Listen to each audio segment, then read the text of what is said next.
mixtes.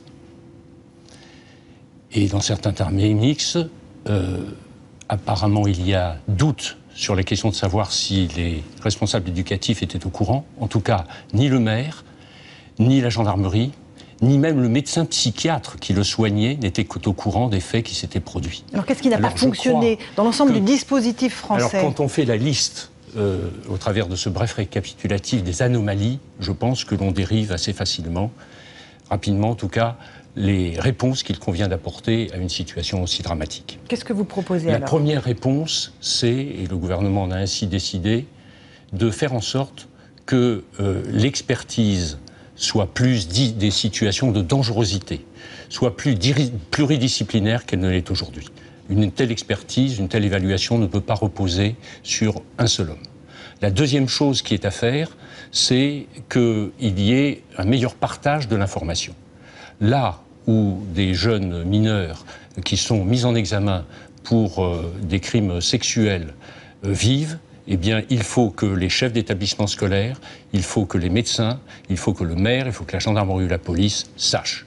Troisième chose, et vous l'avez annoncé il y a un instant, pour des crimes particulièrement graves, il convient que l'auteur mis en examen ne puisse pas retrouver la liberté avant sa comparution en jugement.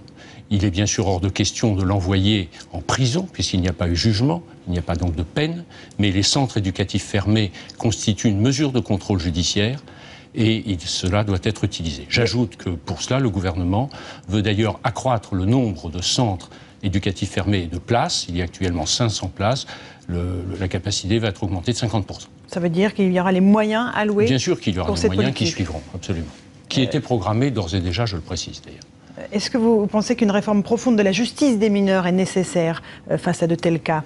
Pour ma part, je pense que de toute façon, il y a, et la question est sur la table depuis déjà un certain temps, un besoin de réformer la justice des mineurs en France. Est-ce qu'il faut baisser l'âge de la majorité pénale, comme le demandait Christian Estrosi? Elle est fondée pour l'essentiel sur l'ordonnance de 45, qui a été modifiée 34 fois depuis. Donc il ne reste pas grand-chose de l'ordonnance de 45. Mais il y a des problèmes très lourds qui se posent. Certains ont été traités par la loi du 10 août de cette année, qui a été voulue par le président de la République. Par exemple, des tribunaux correctionnels pour les mineurs de 16 à 18 ans sont créés. Il y a une plus grande implication des parents qui est obligatoire dans le suivi du processus judiciaire auquel est soumis leur enfant, mais la réforme doit être plus profonde. Et je crois que ce sera une des priorités après les élections présidentielles et législatives de l'année prochaine. Dans quelle direction? Mais pourquoi ce n'est pas une priorité maintenant? Parce qu'il faut beaucoup réfléchir, c'est un travail extrêmement délicat. Il faut aussi rassembler des textes qui sont épars. Je disais tout à l'heure que le texte principal, c'est l'ordonnance dite de 45, mais il y a beaucoup de textes, de lois diverses, de codes divers qui sont en cause. La première chose à faire, c'est de rompre le sentiment d'impunité des mineurs.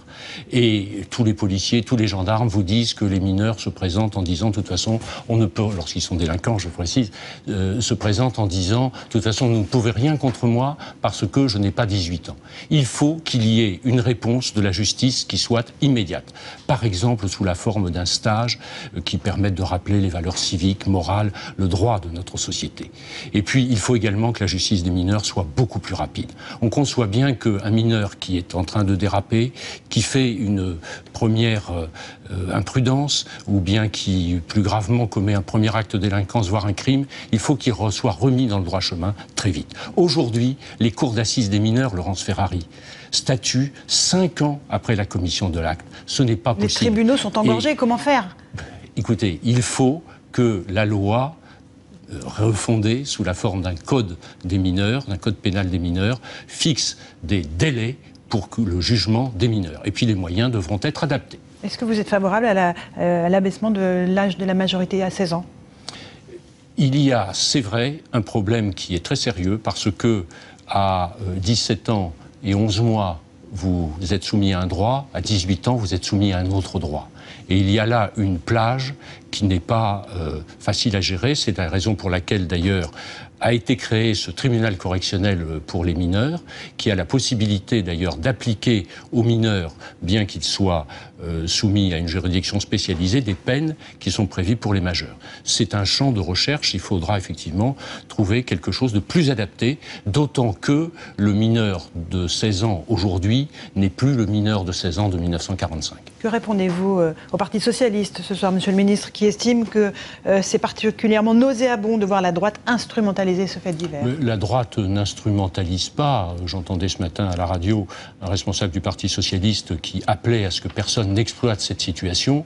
Je ferai volontiers le même appel et je trouve que c'est tout à fait scandaleux de remettre sur la table, de remettre à l'ordre du jour des propositions qui sont tout à fait en dehors du champ de notre ordre républicain, comme par exemple le rétablissement de la peine de mort. Marine Le Pen l'a évoqué, la France effectivement. s'honore d'avoir aboli la peine de mort et c'est tout à fait nauséabond, pour reprendre votre terme, que de remettre cela à l'ordre du jour.